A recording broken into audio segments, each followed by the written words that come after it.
Midi 14h, Sud Radio, la France dans tous ses états. Le budget revient au cœur des débats aujourd'hui à l'Assemblée nationale. Vous en aviez marre, et c'est pas fini. Une loi spéciale a été votée en fin d'année dernière pour assurer la continuité de l'État, mais les parlementaires vont devoir trouver une issue dans les jours à venir. Le gouvernement est partagé entre un compromis avec le Parti socialiste et l'usage finalement du 49.3. On en parle avec l'avocat fiscaliste Jean-Philippe Delsol. Bonjour. Bonjour Jean-Philippe Delsol, merci d'être sur Sud Radio aujourd'hui avec nous pour décrypter cet imbroglio politico-budgétaire. Sébastien Lecornu semble en difficulté pour arriver, comme l'était d'ailleurs François Bayrou l'an dernier. La vérité, c'est uniquement un enjeu politicien, c'est-à-dire de trouver une majorité et d'avoir le compromis pour avoir ce budget, ou il y a aussi un enjeu économique précis par rapport auquel le gouvernement aurait peu de marge de manœuvre? Pour ma part, je pense qu'il y a beaucoup moins d'enjeux économiques que beaucoup le disent. Et je vais vous donner des exemples étrangers. L'Espagne vit sans budget depuis 3 ans. Elle n'a jamais aussi bien fonctionné. La Belgique, au cours de ces dernières années, a vécu pendant près de 2 ans sans budget.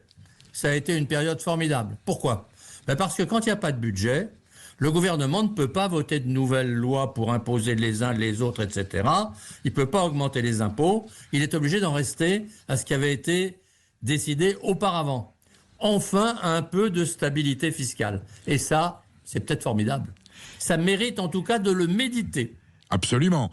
Est-ce que Sébastien Lecornu, pour autant, doit se faire l'honneur, doit s'imposer un budget, ou est-ce qu'en République française, on a des moyens législatifs? Alors, pouvez-vous nous dire en 2 mots en quoi consiste la loi spéciale? Roland Lescure disait, c'est comme si on attendait un petit peu, avant d'aller à la station-service, c'est un petit complément de carburant qui nous permet d'arriver à la pompe.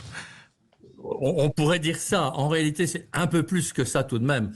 En réalité, la Constitution impose, c'est assez logique, des délais très précis pour adopter la loi de finances. Et il y a un grand principe théorique qui dit qu'une loi de finances, elle ne peut voter des impôts que pour l'année au cours de laquelle elle est votée. Dans le principe, on a admis une sorte de rétroactivité pour l'année en cours, mais pas pour l'année précédente. Et donc, si au 31 décembre d'une année, on n'arrive pas à voter une loi de finances, eh bien l'année suivante, on peut voter une nouvelle loi de finances, mais elle ne pourra pas rétroagir. Bon, ça, c'est la première règle. Elle ne pourra pas rétroagir, en tout cas, de manière défavorable aux contribuables. Elle pourra être plus favorable, mais pas plus défavorable. Vous voulez dire, ça veut dire quoi? On ne peut pas engager de nouvelles dépenses? On ne pourra pas voter des nouveaux impôts sur le revenu ou les bénéfices des sociétés. Ça veut dire ça, essentiellement. C'est très précis, c'est très clair. C'est assez clair. Par contre, le gouvernement, il doit, et ça aussi c'est très, très précis dans la Constitution, il doit disposer des moyens de continuer à vivre. On ne peut pas avoir, vous savez, aux États-Unis, il y a une possibilité que le gouvernement n'ait plus d'argent, alors il ne paye plus les fonctionnaires rentrent chez eux, ils ne sont plus payés. Bon. Là, en France, ce n'est pas possible. En France, l'État doit continuer à disposer des moyens de vivre. Et pour ça, on prévoit en clair que quand il n'y a pas de budget, de loi de finances à la fin de l'année, eh bien, il y a quasi automatiquement, on le fait voter au Parlement, mais qui de fait ne peut pas le refuser, une loi qui maintient les crédits de l'année précédente par 12e, en quelque sorte, sur l'année suivante.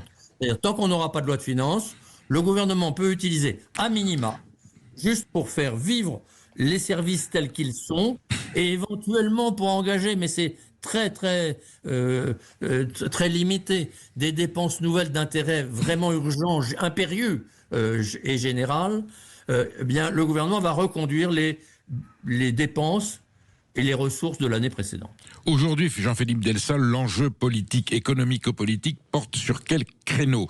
Sébastien Lecornu est un libéral, il veut faire passer un budget qui a été repensé, qui a été adapté, ils annoncent même qu'il y a des mesures qui sont très importantes. Ensuite, on va rentrer en négociation au sein de l'Assemblée nationale pour trouver une majorité. Quelles sont les concessions qui sont acceptables pour Sébastien Lecornu? Quelles sont celles que le Parti socialiste demande, sur lesquelles lui ne pourrait pas faire d'efforts, faire de concessions? Alors, il est où l'enjeu politique là? Je vous laisse l'originalité de vos propos, disant que M. Lecornu serait libéral. Moi, je pense qu'il est d'abord opportuniste. Et la preuve en est, qu'il cherche par tous les moyens à adopter une loi de finances, alors que je vous en ai démontré, je crois, que la nécessité n'était pas absolue, loin de là. Bon, mais il est prêt à tout, c'est-à-dire il est prêt, au fond, à passer un pacte avec les socialistes. Il l'a démontré pour le budget de la sécurité sociale, la loi de finances de la sécurité sociale, qui, elle, a été adoptée au mois de décembre. Il l'a fait comment ? En faisant des promesses à tout va aux socialistes et aux écologistes. Mais jusqu'où peut-il aller ? Jusqu'où peut-il aller sans se renier ? Vous voulez un impôt sur le capital ? Vous l'avez. Alors, je crois qu'on va revenir à des débats de ce genre. C'est-à-dire que les socialistes ont un grand enjeu politique. Pour eux, il faut qu'ils reprennent le leadership par rapport à LFI. Et il faut qu'ils reprennent ce leadership en étant à la fois assez raisonnable pour réunir et assez intransigeant et excessif pour rester bien marqué à gauche. Et ça, c'est tout leur enjeu. Et leur enjeu, il est donc, en fait, à vendre à Le Cornu. Et je pense que Le Cornu sera prêt à vendre son âme, donc à vendre ces idées que vous évoquiez comme libérales. Peut-être que c'était un peu ça au départ, pour qu'il y ait une loi de finances, ce qui en soi est stupide, car en fait, le rôle d'un gouvernement, ce n'est pas d'adopter une loi de finances, c'est de conduire une politique. Et la loi de finances n'est qu'un moyen parmi beaucoup d'autres, et qui n'est pas non plus aussi indispensable que l'on croit. Ce qui signifie que si Sébastien Lecornu ne veut pas faire de concessions, ou qu'elles vont au-delà de ce qu'il est capable de concéder, on reconduira le budget 2025 ou le 49.3. Voilà. Ce sera l'un ou l'autre, et même le 40. Alors le 49.3, effectivement, mais avec le 49.3... Qui n'est pas une solution, hein. C'est-à-dire que le 49.3 est une solution qui est extrêmement dangereuse. À cet égard, d'ailleurs, Sébastien Lecornu a en partie raison. C'est-à-dire que le 49.3, il peut aussi conduire à une nouvelle dissolution du gouvernement. Et donc peut-être du Parlement, à une nouvelle démission du gouvernement, et donc une nouvelle dissolution du Parlement.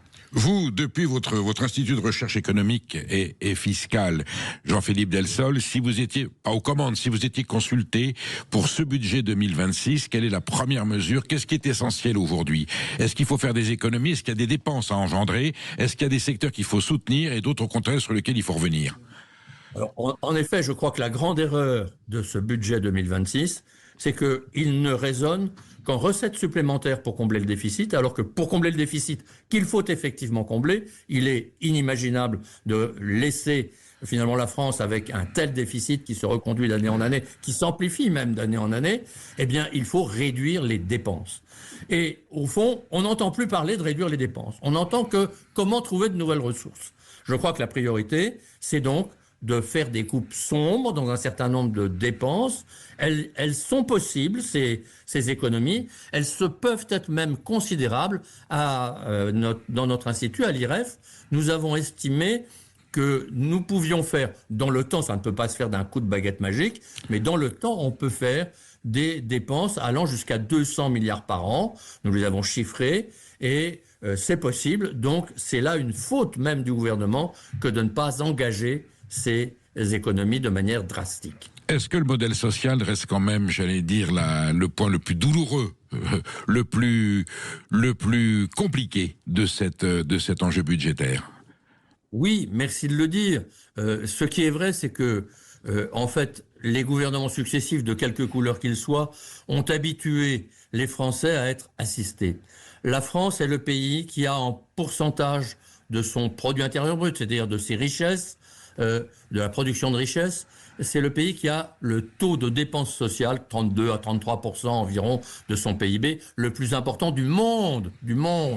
Et en fait, cela est à la fois très inquiétant et très rassurant, car si c'est le taux le plus important du monde, ça prouve que bien d'autres pays, l'Allemagne, les pays scandinaves, etc., des pays donc raisonnables où on vit très bien, la France peut réduire ses dépenses au niveau de ces autres pays.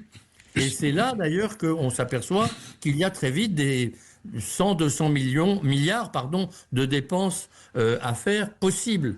Et je crois qu'il faut non seulement en fait bien sûr réaliser des économies, il faut changer de mentalité. En fait, Il faut passer de l'assistanat à la responsabilité. On est bien d'accord, Jean-Philippe Delsol. En fait, nous ne produisons plus de façon industrielle les richesses nécessaires au financement de notre modèle social. Jean-Pierre Levat disait, nous sommes allés chercher à l'extérieur ce que nous ne produisons plus à l'intérieur. Est-ce qu'une des solutions serait, dans une vraie volonté politique, de reproduire en France, de recréer en France une production industrielle qui engendre des richesses, donc des salariés, donc des cotisants? Alors, vous avez... bien sûr, vous avez en partie raison, mais où est la cause, où est l'effet? En fait, si vous laissez, parce qu'on insiste trop les gens, qu'on ne peut plus produire en France. Le coût des cotisations sociales, des impôts, etc., sont trop lourds pour la France. Et donc la France s'affaiblit sur le plan industriel, commercial, agricole aussi. Hein, l'agriculture est trop chère dans sa production et donc on arrive moins à exporter. On était le premier exportateur, maintenant on est loin derrière les autres. Et il faut arriver, en passant de cette politique d'assistance à une politique de responsabilité, à trouver un nouvel équilibre qui soit plus raisonnable pour tout le monde. Lorsque François Bayrou menaçait la France de gros désagréments, vraiment de risques énormes à ne pas prendre des décisions courageuses et douloureuses, est-ce que malgré tout il avait raison? On est au pied du mur, il a dit si on ne prend pas les décisions nécessaires, ça finira très mal. C'est du bluff? Il avait parfaitement raison, seulement il a fait du Beyrouth, c'est-à-dire qu'il a dit des choses et il a fait le contraire. Ou plutôt il n'a rien fait. En fait, on va reconduire, s'il n'y a pas de budget, s'il n'y a pas de majorité, on va reconduire le budget de François Bayrou de décembre 2024, si je comprends bien. On va repartir à la case départ. On va reconduire le budget. Mais finalement, vous savez, dans le mal, il y a toujours pire. Et donc, en fait, quand je constate que finalement, dans la loi de finances nouvelle, on veut encore augmenter les prélèvements obligatoires et ne pas faire d'économies, je me dis que finalement, le mal actuel est mieux que le pire à venir. Mais c'est évidemment pas la solution. Il faut du courage. Et ce que nous devons attendre de nos hommes politiques, hommes au sens large, hommes et femmes politiques bien sûr, c'est du courage. Et le courage pour réduire les dépenses de l'État. Le courage est très cher en ce moment, monsieur Jean-Philippe Delsol. Merci pour votre témoignage. Merci d'avoir été sur Sud Radio. Merci, et je pense qu'on aura l'occasion de vous retrouver bientôt. Bonne journée. Avec plaisir.